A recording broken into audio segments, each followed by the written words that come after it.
Well, again, thank you so much. And this is a very important and to me fascinating topic because we're going to talk about the psychological aspect in PCD, on which there is still quite a limited knowledge.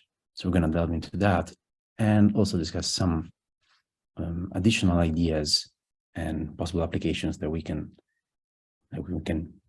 think about when we want to foster psychological well-being in people with PCD. So,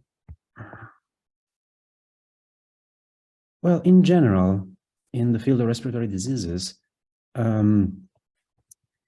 so psychological comorbidities are just more common than in general population. When the respiratory condition is somehow impaired, that easily reflects on the psychological state. And we tend to see that there is a sort of bidirectional interaction between the psychological states and the physical ones. So it's very simple to imagine with anxiety when people, no matter what the condition they have, but when anybody feels anxious, respiration changes, and vice versa.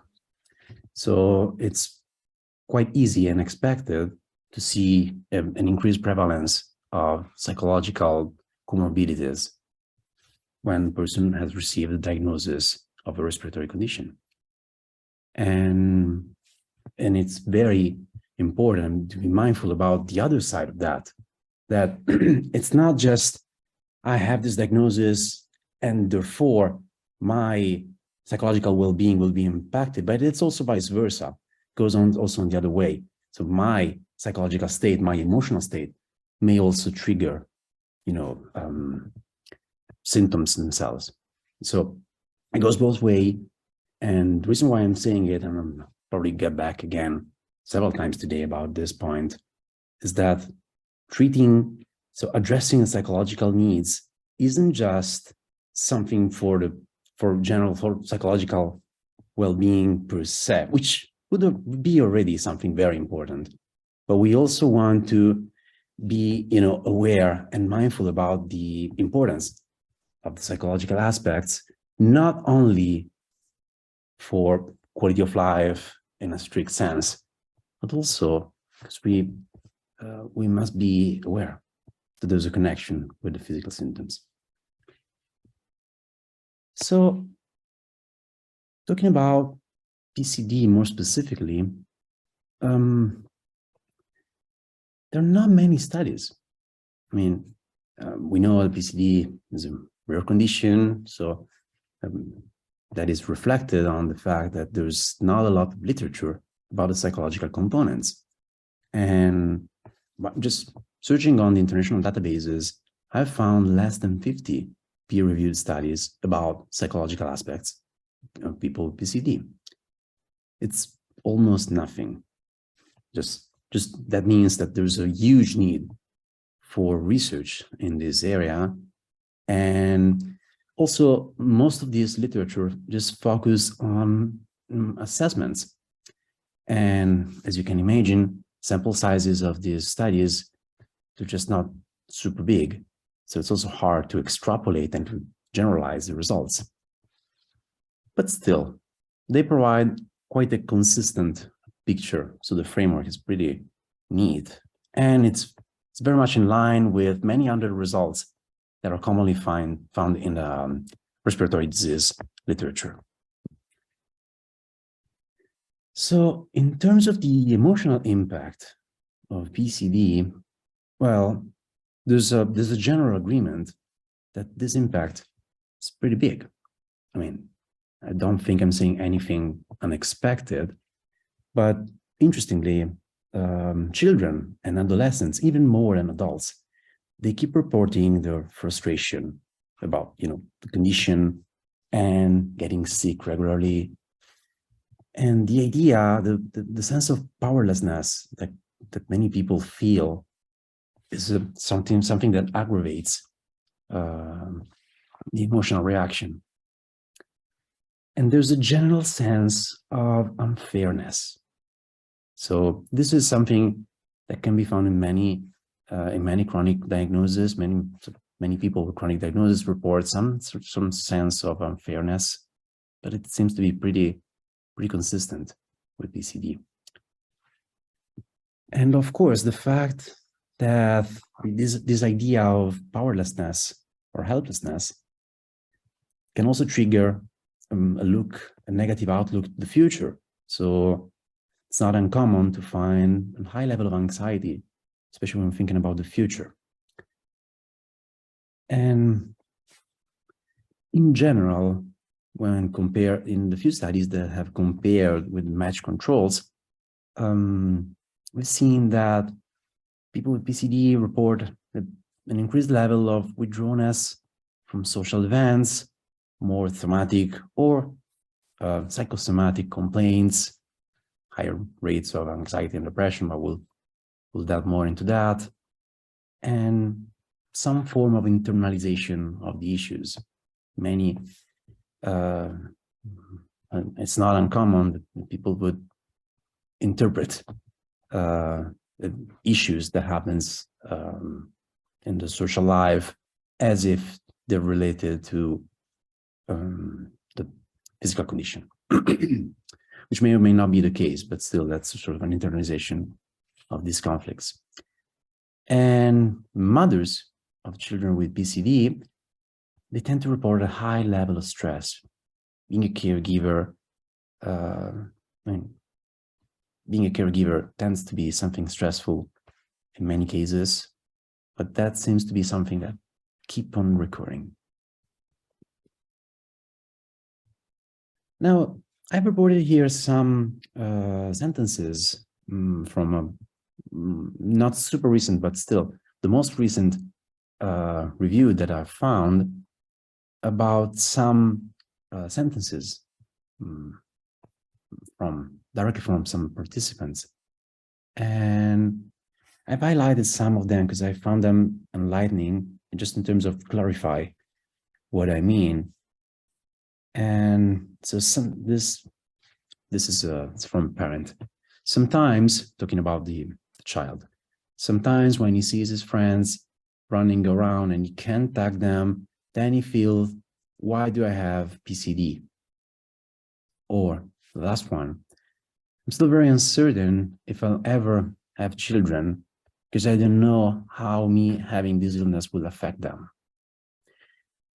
Just these two sentences will get the idea of how uncertain and powerless people may feel dealing with this condition.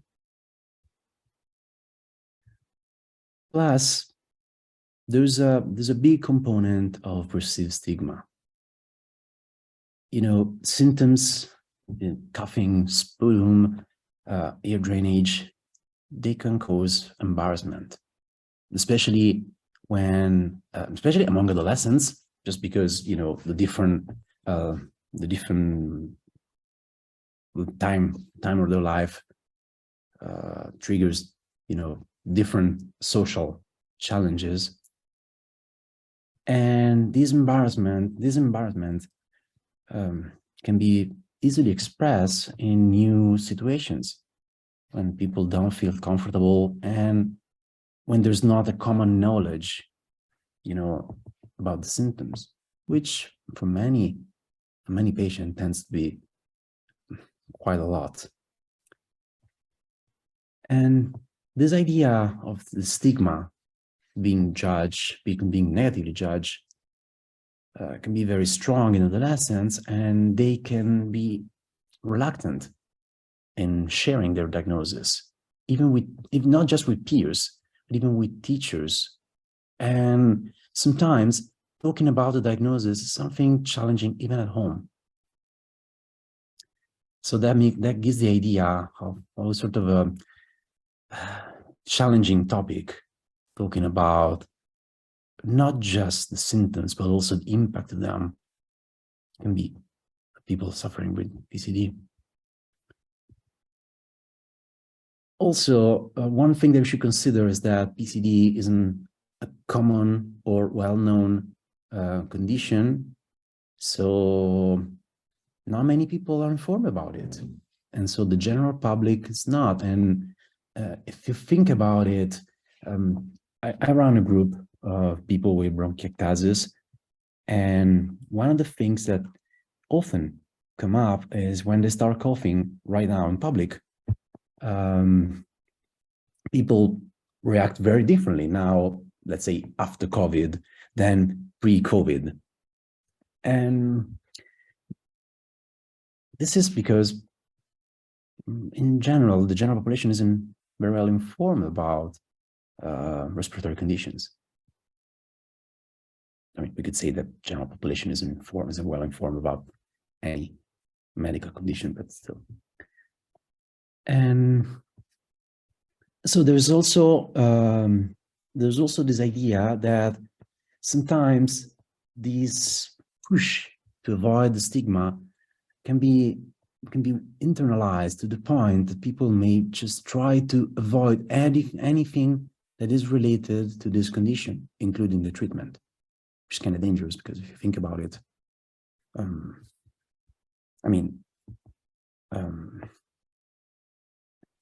they can arrive to the paradox that they may not want to challenge the condition simply because they want to have anything to do with that, which of course isn't an option. And when we mention the fact that the general population isn't well informed about this condition, well, that also translates to a part of the medical community. Because since we're talking about sort of a rare condition, even general practitioners, physicians, are not always informed about it. That's highly frustrating from the patient's perspective. So, especially with general practitioners not feeling acknowledged or recognized in their, well, physical, also, but psychological as well, needs, that's frustrating for them. And that may lead to some form of mistrust or distrust in the medical care. And on the other side, that can stimulate, so on from the physician's perspective, that thing can also impact the relationship they can have with physician. And so a certain amount of patients report challenges in getting prescriptions, antibiotics.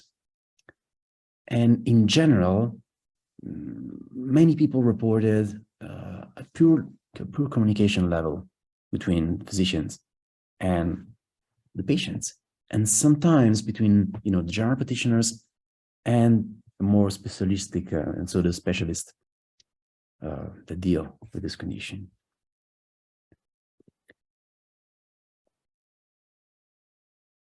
Given the fact that trying to avoid thinking about the condition and trying to not feel sick, which is a very understandable need,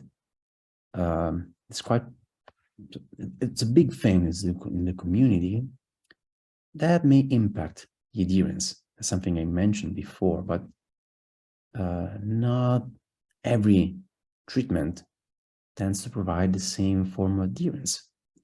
So here you can say one of the few surveys that are available with this information that says that the adherence to the treatment just changes depending on the treatment, and of course depending on people. But it goes from 89 to physiotherapy, which is perceived as, well,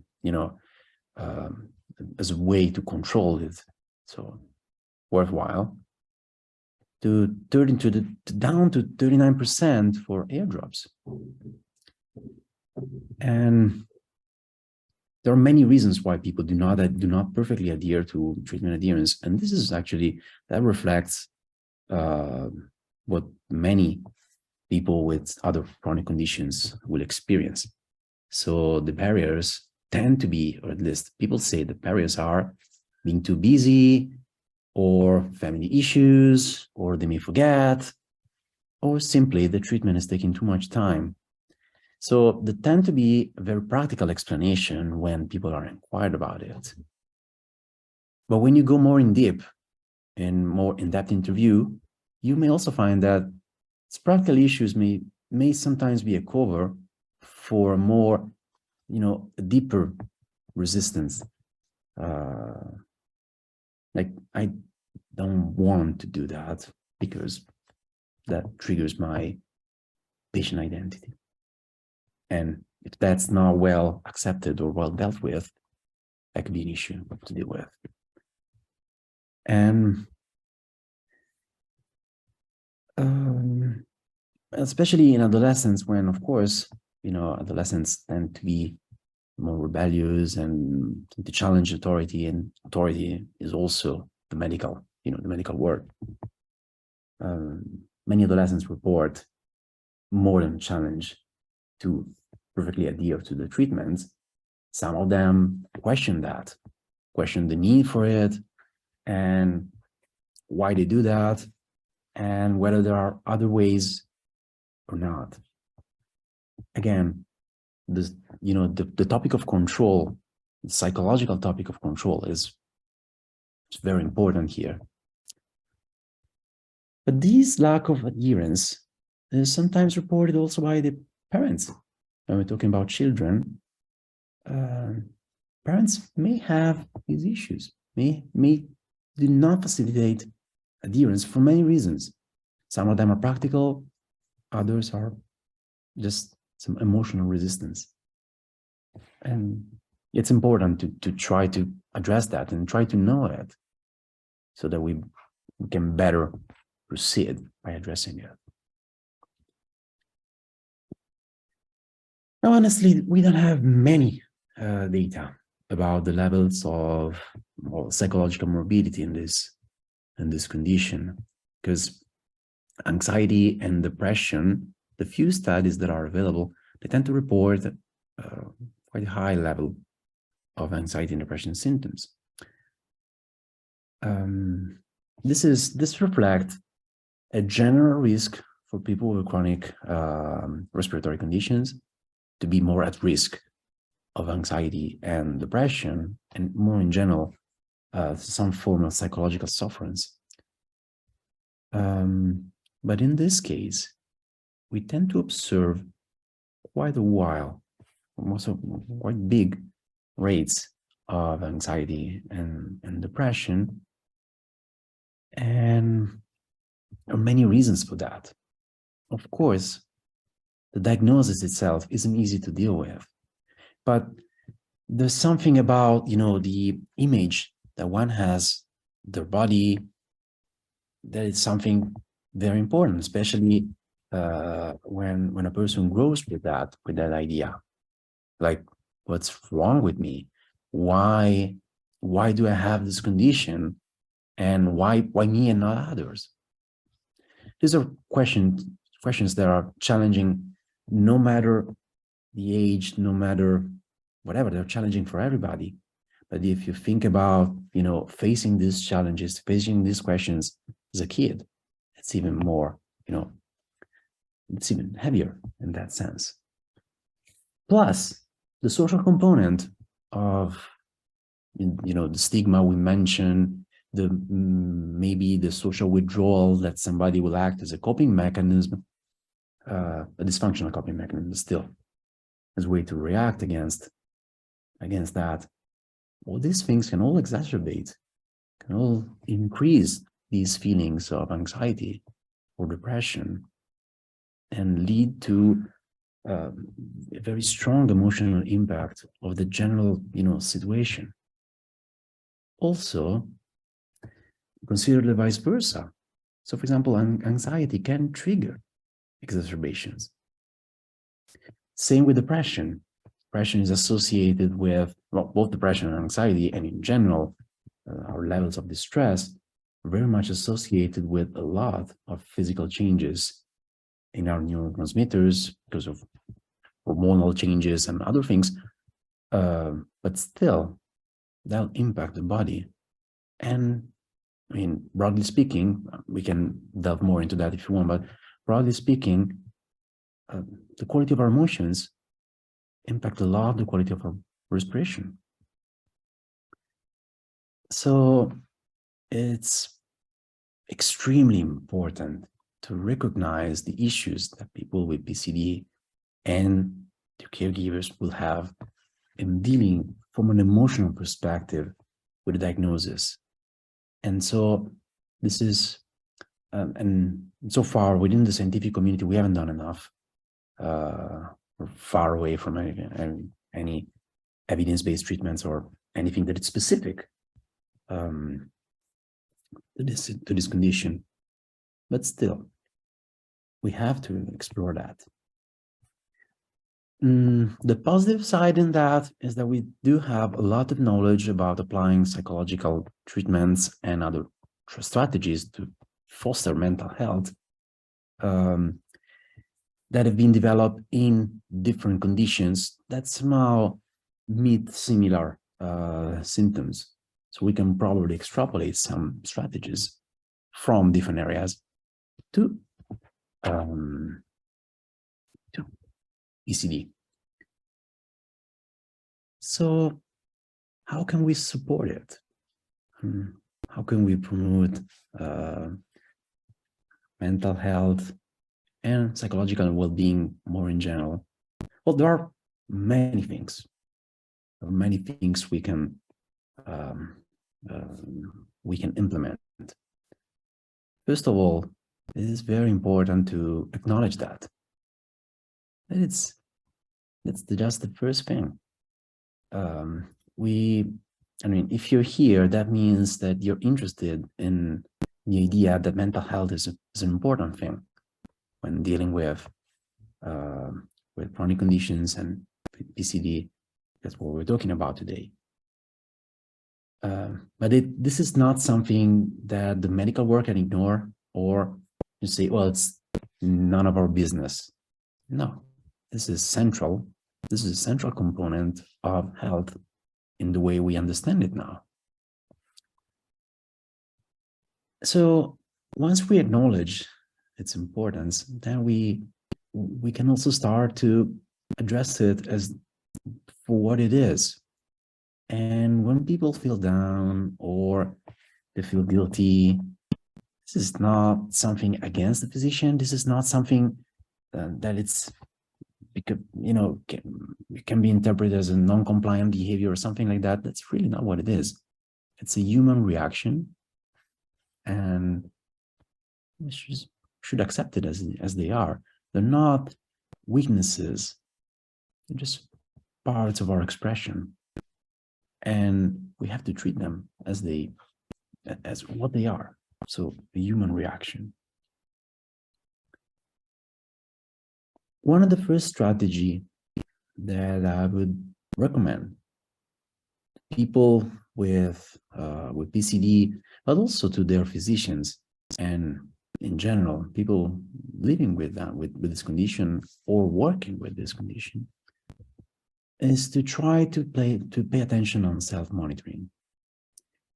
And if you think about what I mentioned before about this withdrawal or trying to ignore anything that is about being a patient identity, self-monitoring may be more challenging than it can be under different circumstances.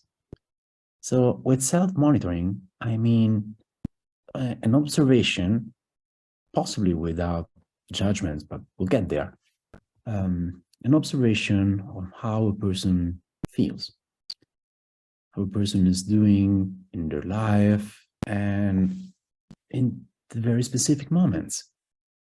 So, well, you know, when you meet, you're a physician and you meet one of your patient, and you ask, how are you? And in many cases, this is just a pro forma. Fine, thanks, sir. And you, that's just a pro forma. But if you mean it, well, that's what I'm talking about. So just being aware of the other person or yourself is feeling. Then self-monitoring is also about, am I worried about something which could or could not be related to my condition? And what's that? What makes me more stressed? And of course, a person with PCD or the caregiver can focus a lot on the clinical, the symptoms and all the clinical aspects of the condition. But that's not the only thing. I mean, people can be worried by many reasons, by many things. And also realizing that there are other things that can be worrisome can be therapeutic per se. And I would recommend to write down these worries. The writing procedure is just different than talking. When I write, my concerns are, it's a metaphorical way for me to express them outside of myself. And this is therapeutic per se, because when I write them down, I need to organize my mind. I need to explain what makes me worried, what stresses me. And I need to somehow elaborate this idea. And so this is something, for example, I do recommend a lot to my patients to write these feelings, to write their feelings and their stressful experiences. Then when I talk about mind-body connection, I try to address it from multiple perspectives. And our mind is also very much impacted by what we do, what we practically do. So for example, it may sound like naive, but if we don't sleep well, the mind will be affected. And therefore, our level of stress, our level of perceived stress, depression rates are very much influenced by our circadian rhythms, anxiety, our general well-being, psychological well-being will be affected by that. So this is not deep psychoanalysis. That's just very simple. We call it sleep hygiene. That's just very simple. Don't use the smartphone or the tablet before sleep. It's a good advice for everybody, but it's even more important when you're dealing with something that you're struggling with. So it makes a lot of sense to just use these small tricks. And having an active life, well, that's good on multiple sides. Having an active life will trigger a response from a physical response, physical activation, which in turn will, if somebody practices sports, that will result in endorphins and other stuff that we like. That's fine. And I totally understand that there may be limits to that. That's fine. Sports is not the only way in which a person can have an active life. Even just the idea of walking or doing stuff, or, depending on the physical limits that one can have, setting the boundaries, but still trying to do something, having an active outlook on one's body, one's activities. This is very important. And that's reflected on the satisfaction, life satisfaction, and in general, the psychological well-being level.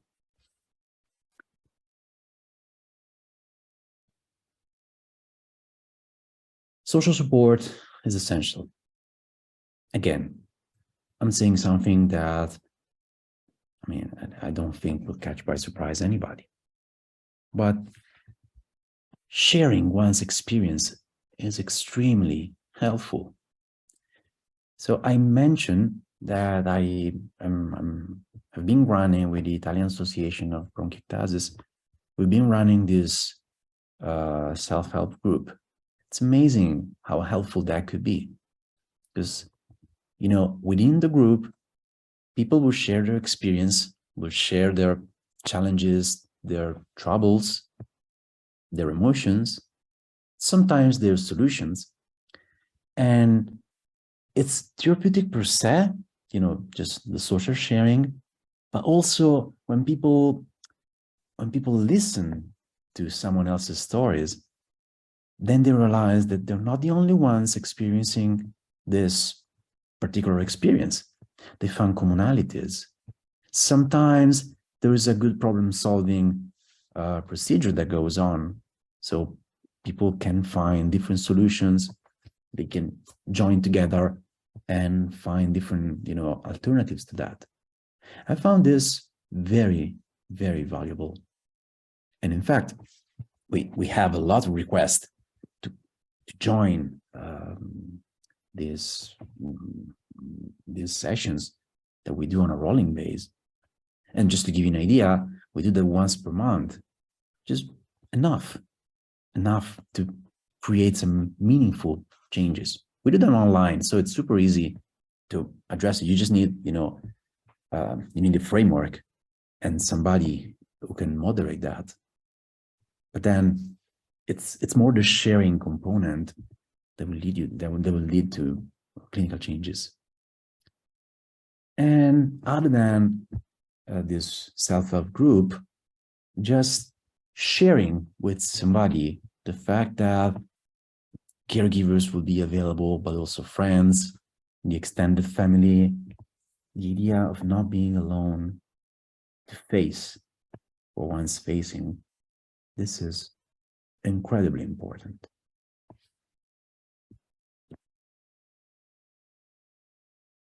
We also have a lot of options in terms of psychological interventions. And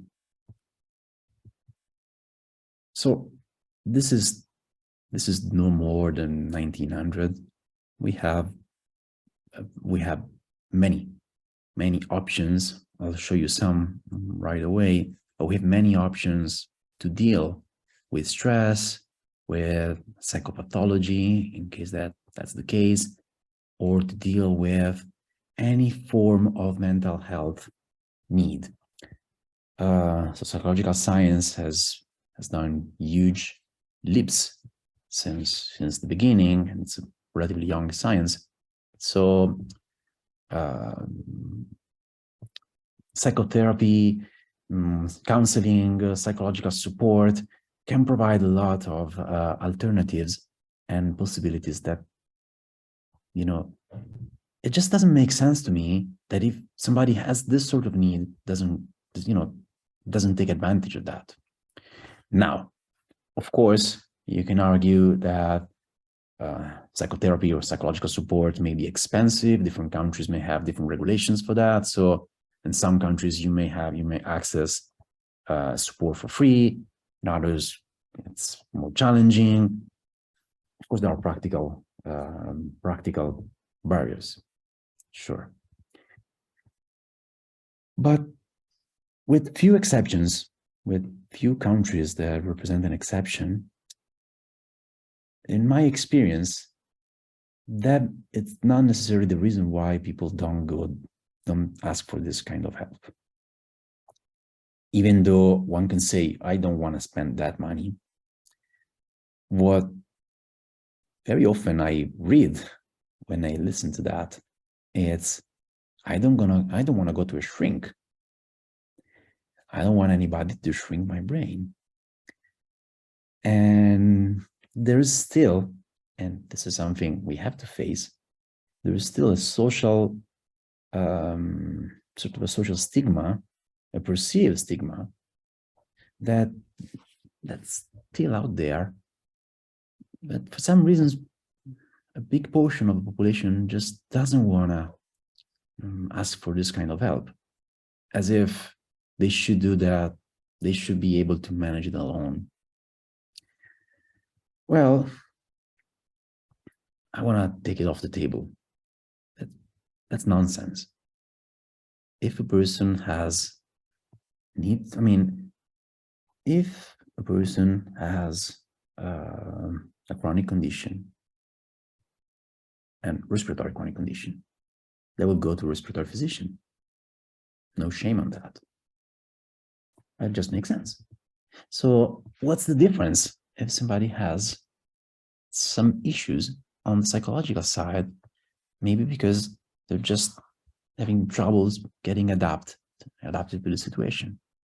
It just makes sense to go to a professional that will help with that thing. It's just very neat to me. But somehow we still have this heritage. It's a legacy of an image from previous mental health professionals. But that's really not the case anymore.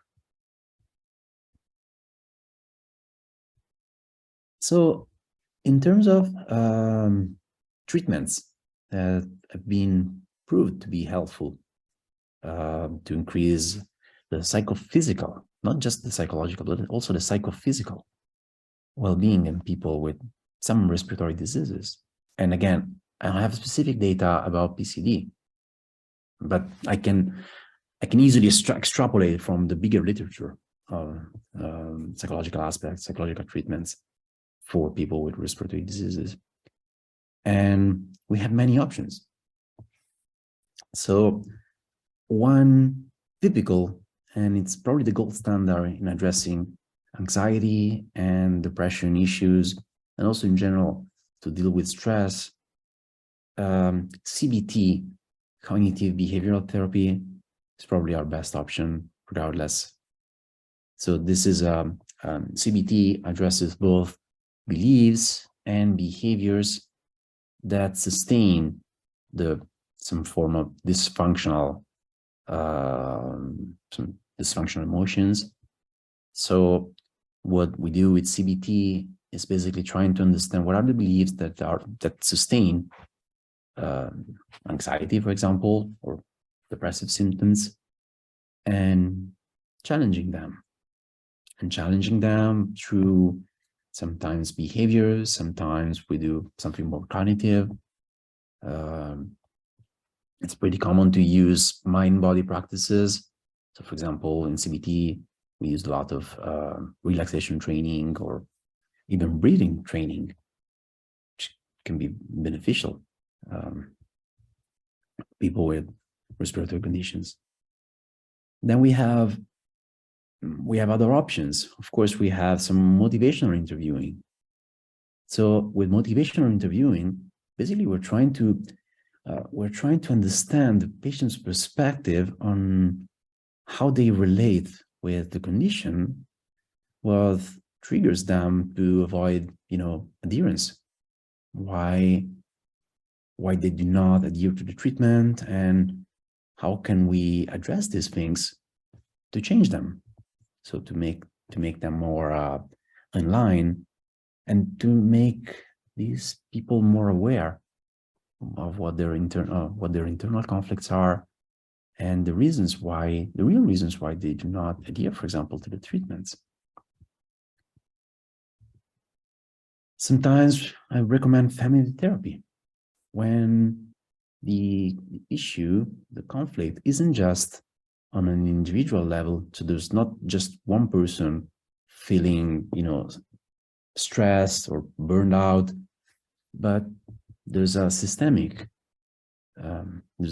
condition, and that's very common actually in PCD. If you think about when the patient is a child, or even later in life, then you may want to provide some form of support that somehow incorporates everybody in the family. It makes a lot of sense to scale it up on the level of family therapy, so including the whole inner family, or even more.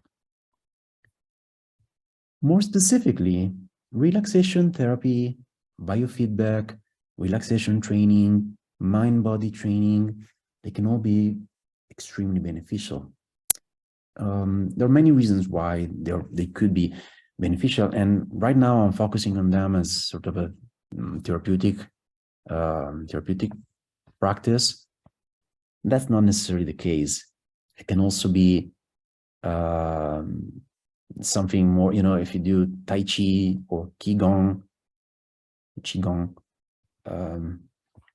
most people, or yoga, most people will do that for different reasons, that it's not necessarily a therapeutic one, but the effect may also be that one, because by practicing relaxation, by practicing yoga or other mind-body practices, people will get to know themselves better, more in deep, not just from a psychological perspective, which of course is, but also from a physical one. So, and knowing one's body will somehow allow to counterbalance the needs for control that we fulfilled before. So you remember that control is a big thing. The lack of perceived control is a big predictor for stress.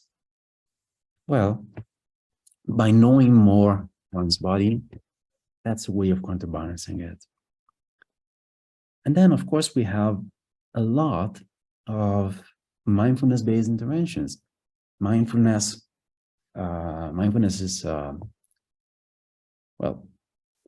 I mean, mindfulness is one of my specialties, and sort of a flavor of the day, because many people like to talk about it. And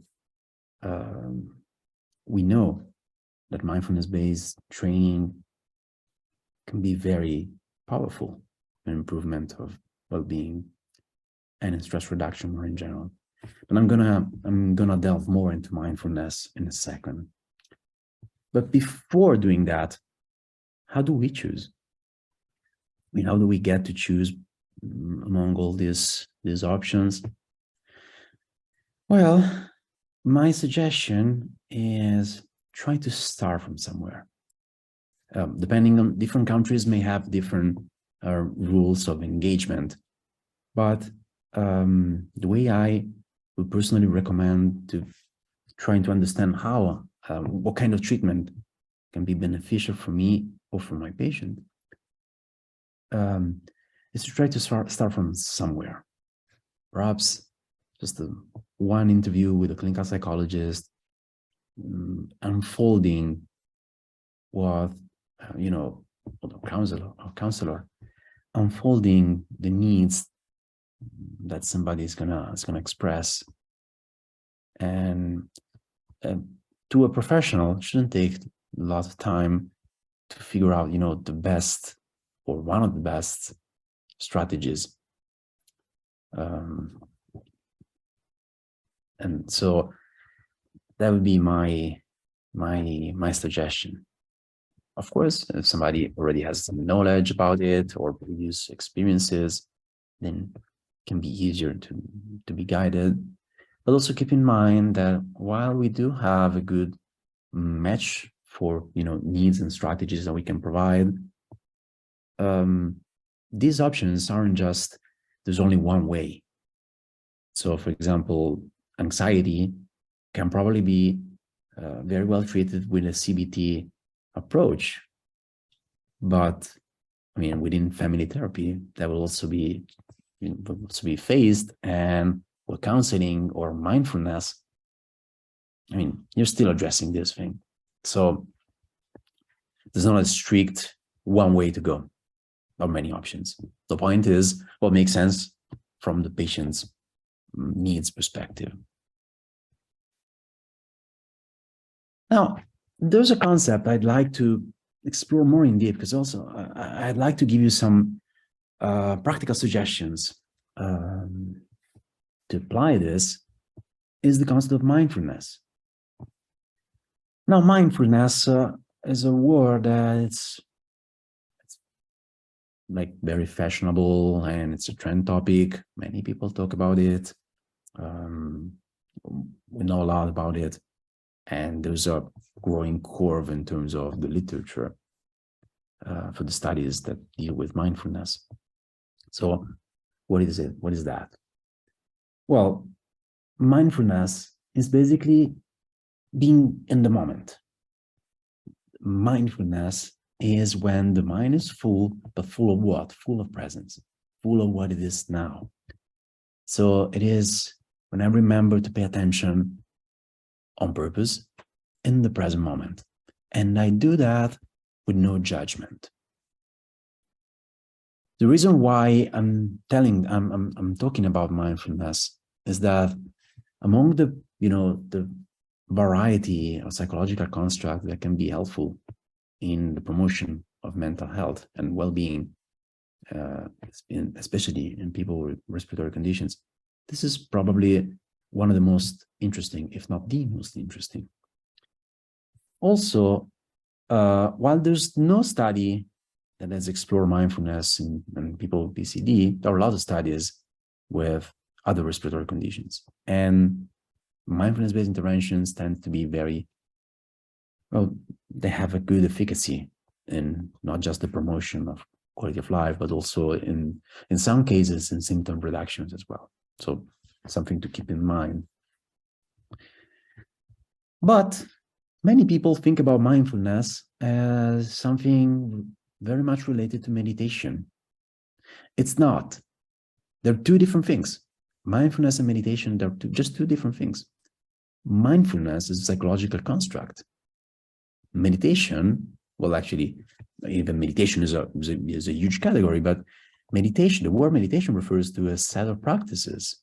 So, for example, mindfulness, being a psychological construct, is like as if it was depression or charisma or intelligence. It's something that deals on the mind level. You can work on that. You can work on your level of mindfulness by using, for example, meditation. Some meditations, not all of them, deal with mindfulness. And you can use that. But in the same way, you can deal with depression by using antidepressant drugs or psychotherapy or just sports.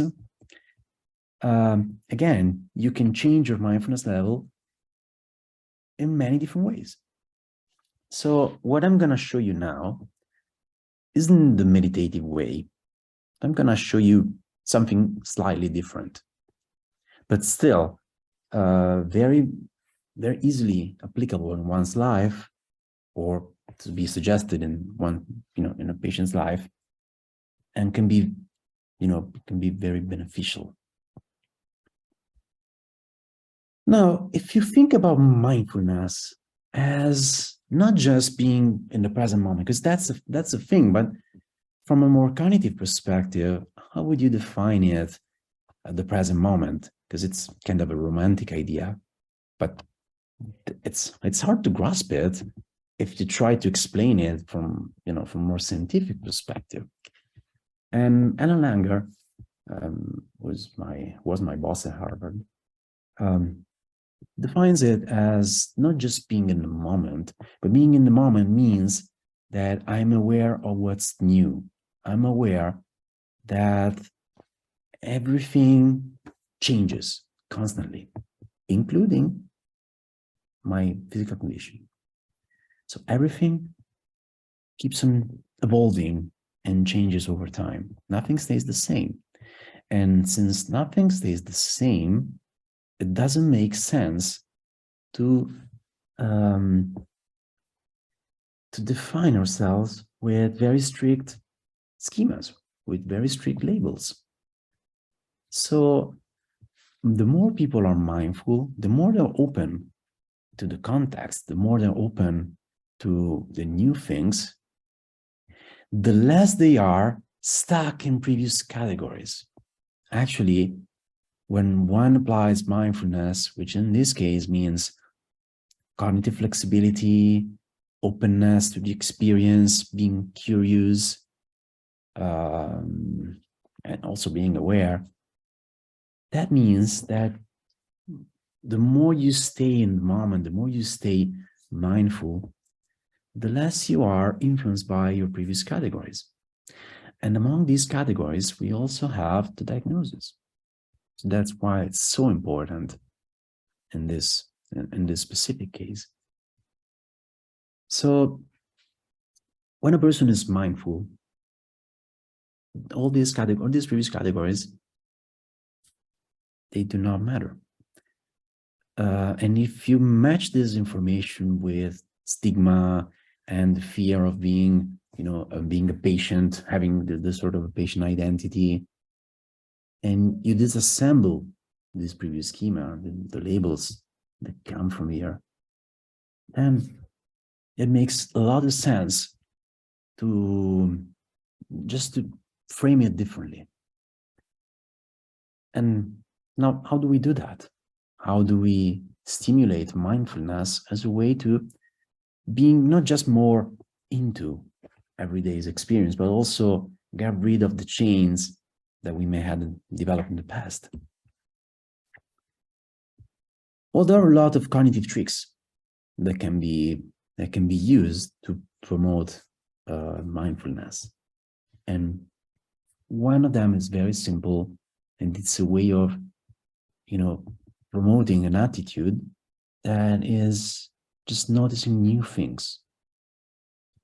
Right now, and it's been about an hour, we've been talking, we may think we're the same person we were before this. We're not. We're simply not. Something has changed on any level. I mean, you may be more bored, for example, or more distracted, but it doesn't matter. The more we stay with this idea that we change, the more mindful we are, the more we realize that describing by labels just don't make any sense. I mean, it works as it works. It works until it works, but it doesn't make any sense from a mere cognitive perspective. Then we can also pay attention to how things change. I mean, everything changes over time. Again, we tend to think about the world as a stable thing, just stable categories, they all stay the same. And when somebody has a diagnosis of PCD, that's it. Well, yes and no. Does a person have PCD in every situation? One could say yes, clinically yes. But on the other side, maybe you can think about situations, many of them, in which this category just doesn't make sense. And that's fine. As long as you stay with this idea and you keep playing with your mind with this idea that things change, then you don't get trapped into the idea that, well, that's it. I am a patient. No, you're not. Everybody is a person, period. Having a diagnosis is a piece of information. Doesn't incorporate the whole experience of a person. But the risk to be, to incorporate everything just because one will let it do that. So that's why it's important to get rid of this idea. And of course, one cannot just notice new things. One thing that can help is to produce novelty, to use creativity to come up with new solutions, new things. And well, that's kind of a long term, but that's what modern art does, or contemporary art does, providing new insights about things we think we know. One of the advantages of having this sort of attitude of training is to not give for account anything and trying to create new ways of challenging, of doing what we do, of dealing with even the symptoms in a more novel way. It's not as, it's kind of a common experience for people with respiratory conditions to find their own solutions to deal with symptoms. And when one finds something that thinks it's helpful, then there's a good side of sharing it, and also the better side, feeling a little bit more in control. But it's all related to the fact that somehow, if I find a better solution to deal with my coughing, then it's not just that I feel more in control. I force myself to change my perspective. Now, everything, we tend to see diagnosis, symptoms, and pretty much any other event as positive or negative. Well, nothing is positive, or nothing is intrinsically positive or negative. It all depends on the outlook we give. So even, and I know that I'm saying something that is counterintuitive, but even a clinical diagnosis isn't negative per se. It's the kind of attribution that I give. If I think that's a negative thing, that would be more negative to me. But learning how to play with that and shifting perspectives, this is something that can be highly beneficial. Not because that will deny the negativity of a condition, but knowing, by trying to understand that the perspectives may be multiple, then this idea, oh, that's really bad, will have a lower power over me. I will somehow embody it less. Almost done. Another thing that is very important in that sense is dealing with unpredictability. We don't know what's next. Nobody does. And when you translate that into the clinical practice, of course, we can't say anything about the future, which, as you may remember, is a big thing for people with PCD. Well, that's something we have to accept somehow. We think we may predict. I mean, I think today I'm gonna have dinner. I think so. But it's really unpredictable. Many things could happen that would prevent me from having dinner. I hope not, but maybe.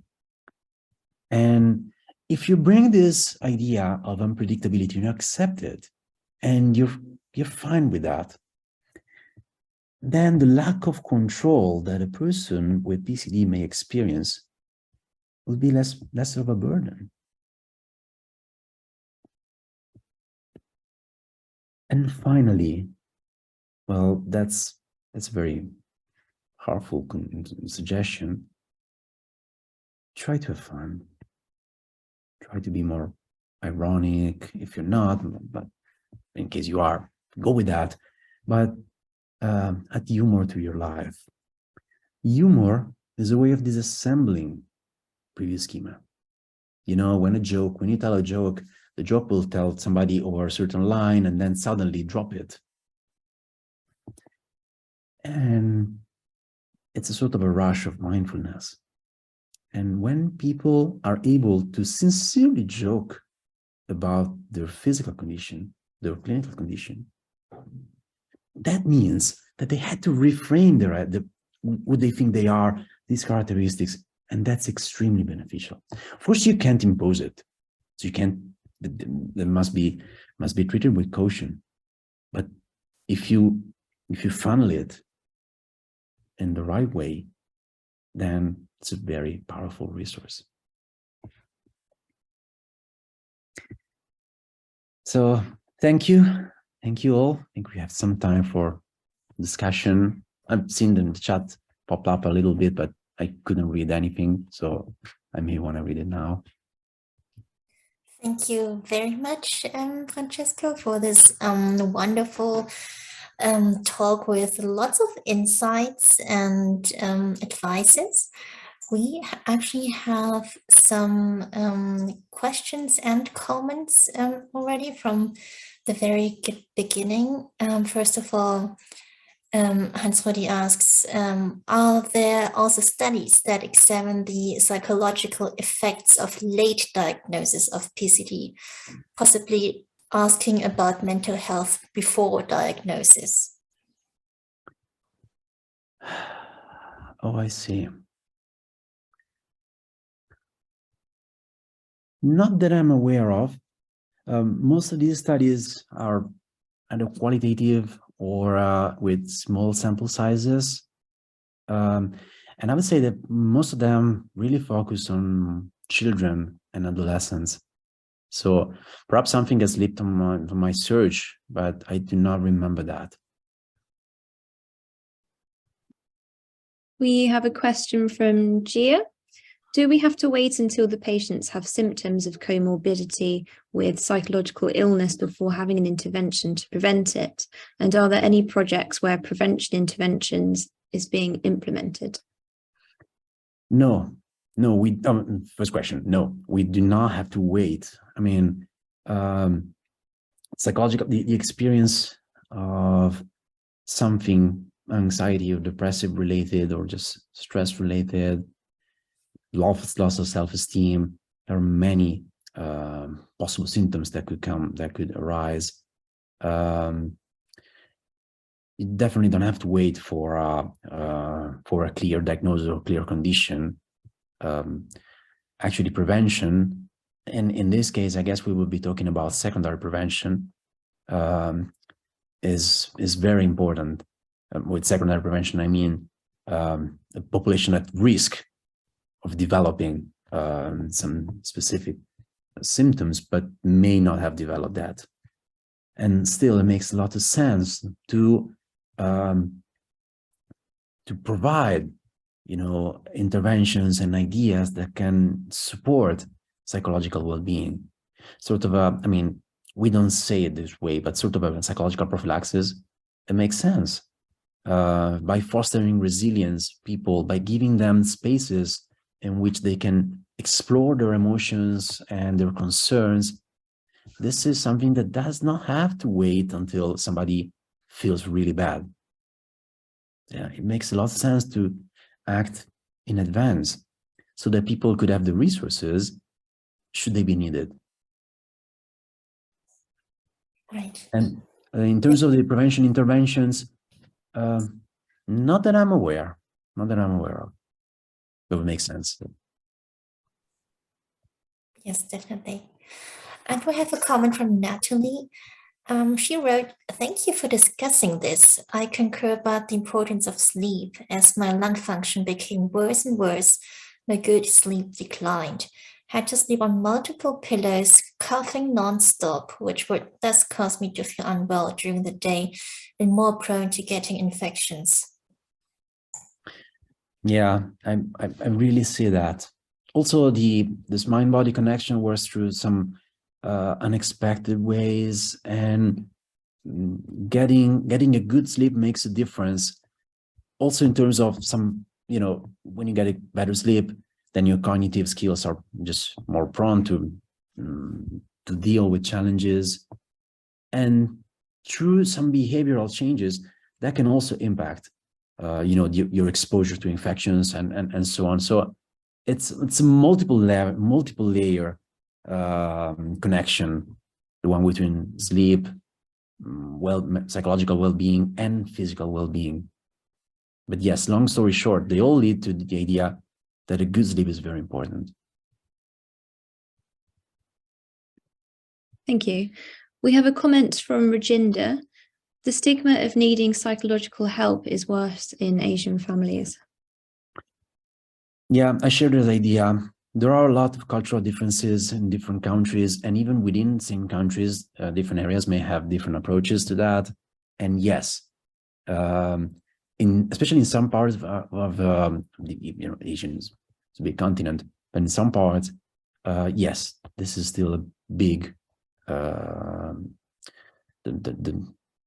the threat of being stigmatized for that is still pretty big, and it will take us a lot of time. I mean, as psychologists, as a community psychologist, we're trying to deal with that slowly, and in both Europe and the United States, things have somewhat changed, not for good, of course, and not completely, but we have a lot of it may be fun, but many famous people who share their experience with psychotherapy, for example, have provided a little bit more of a more acceptance to the idea. But still, there are many portions of the population that are still very refractant to that.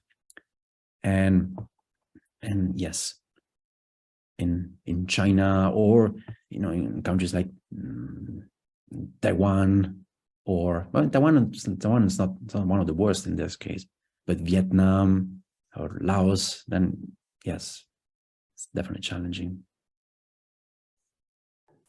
We have a question from Amanda, who is a physiotherapist and a study nurse from Southampton. If there's no psychologist available, what is the most important support the clinical team should be offering patients given the lack of training in counseling?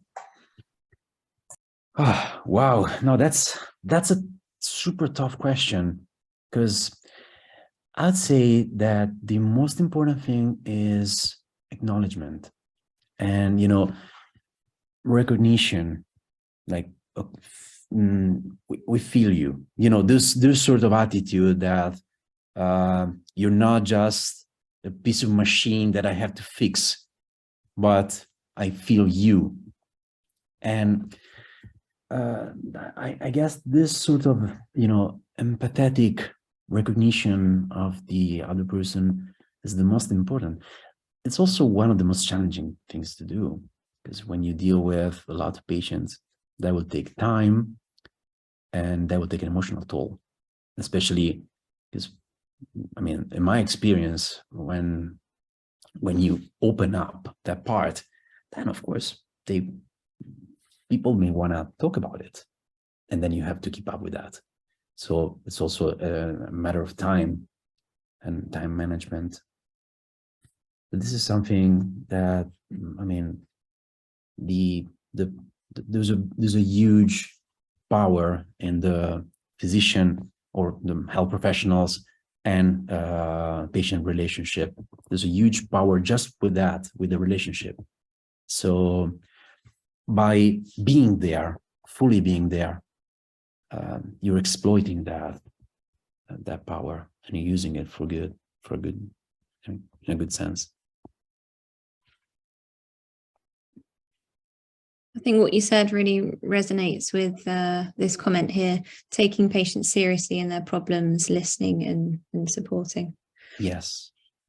Listening is super important, but listening for real.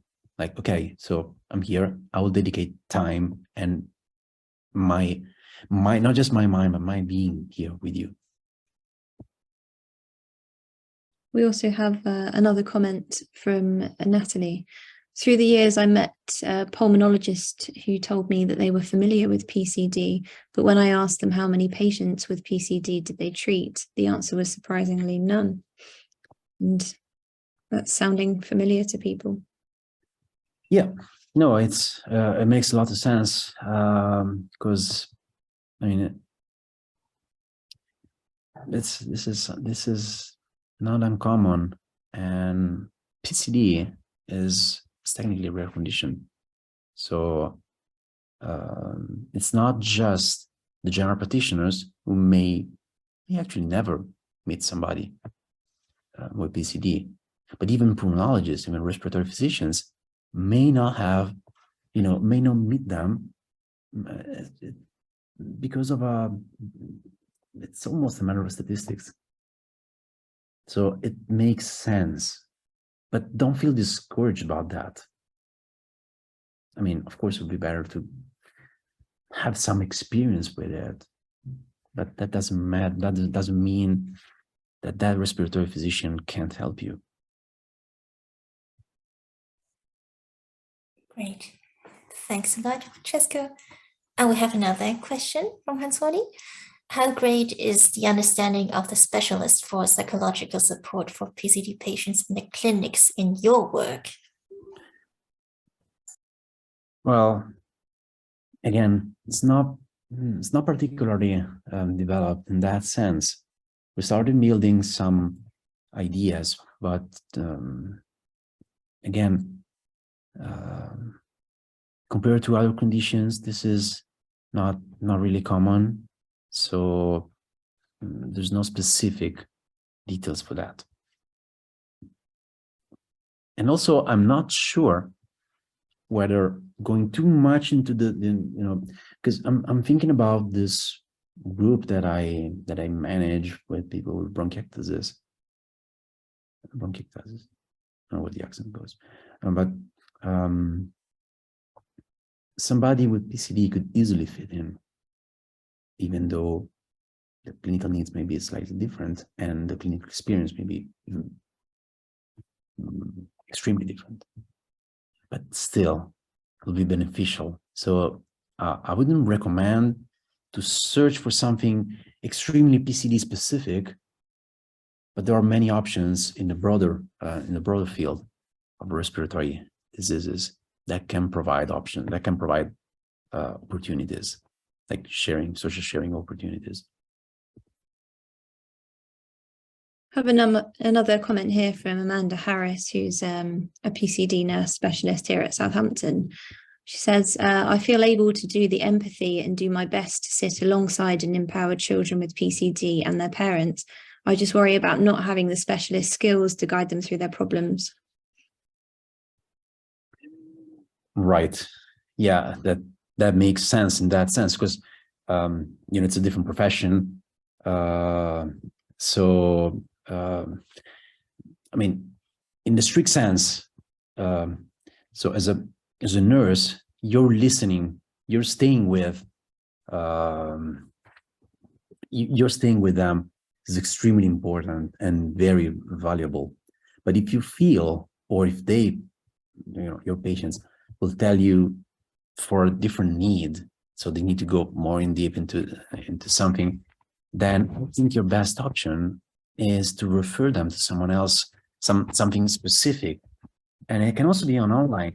I mean, we do online therapy. We've been doing that for years, and with COVID, of course, that has exploded over time. But that's an option. I mean, from a clinical perspective, this is definitely an option.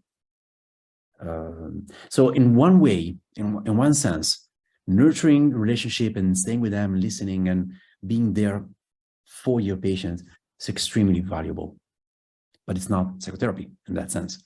So if somebody has a psychological need that is a specific one, I think it should be addressed specifically.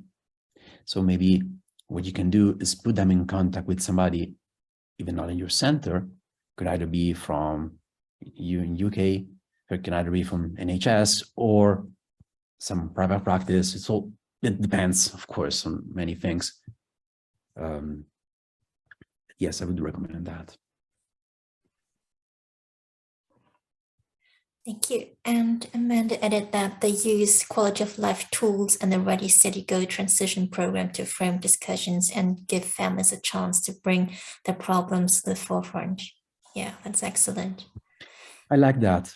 Actually, I like using UL tools in a clinical practice. I mostly use them for research, but in the clinical practice, I found them helpful because especially the specific ones can be something in which patients will recognize themselves, will say, oh yeah, this one is good. That's the way I would say it. Things like that. And that will foster the relationship. If you do that, if you read it with them, of course, or if you spend some time to discuss it. So Natalie, who's based in New York City, said also found common bonds with people with cystic fibrosis, lots of similar respiratory issues. Also ended up getting referred to a CF center once by the general pulmonologist, and because they found that the situation became too complex. Yeah, makes total sense. I wouldn't stay, again, trying to be mindful about not following too much schema. I wouldn't stay too focused on the label. It's more like the kind of professionals you can get. So yes, it makes total sense to me. We have a question from Feline. She first says, thanks a lot for your presentation. Do you have any info about how many patients with PCD have regular psychological therapy and for how long? No, that'd be interesting to know. With my understanding, not that many, but it's hard to guess.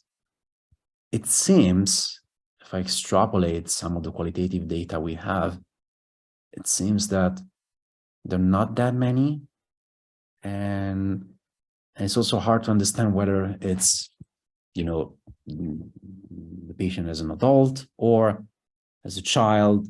How do the parents and the caregivers relate to that? So it's really hard to say.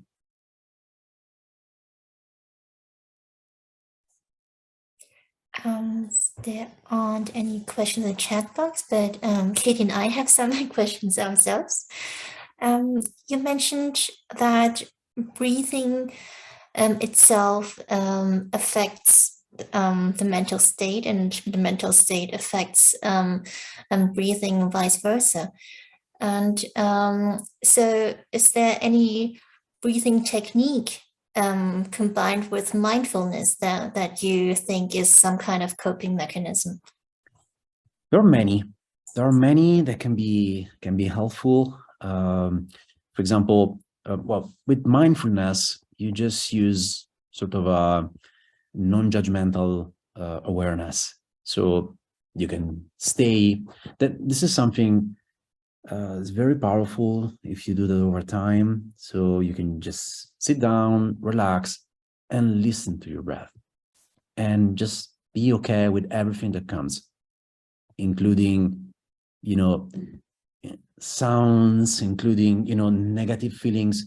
That they're all fine, because when you're there just to take sort of an observational perspective, so you're there observing, listening, and just being there, trying to accept whatever comes to your mind, then even dealing with what you would normally consider negative things, they'll still be acceptable.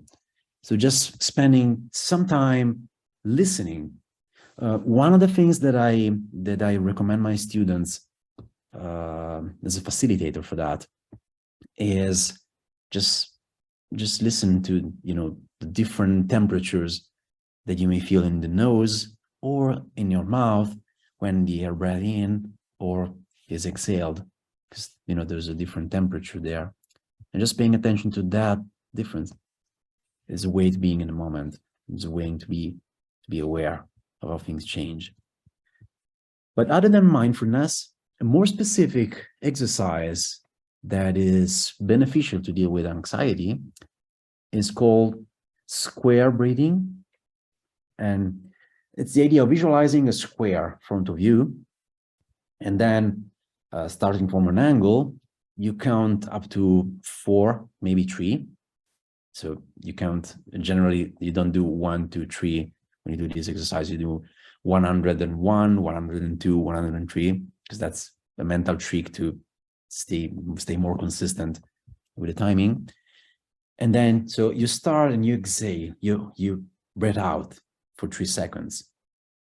Then you stop and you remain empty for 3 seconds. Then you inhale for 3 seconds and you stop with your belly full for another 3 seconds.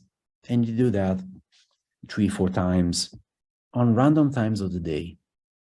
And what happens with this is that we get far more in control of our feelings and our respiration patterns.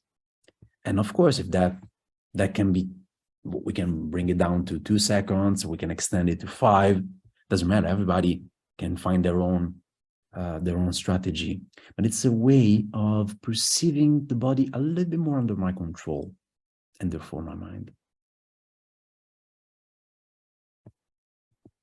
Thank you. I had a question about quality of life questionnaires in PCD. Are you aware if there's any kind of bias or gender or sex disparity with the participants? So, for example, do you get generally more women answering the questionnaires compared to men?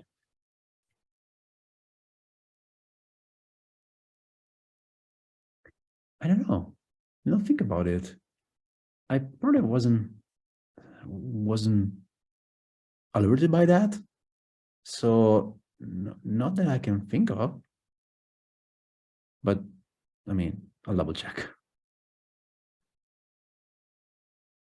In general, yes, I mean, not with PCD. In general, we do get, with other chronic conditions, we do get more women than men. That's probably a cultural thing in Italy. So yes, I'm not sure about that. Thank you.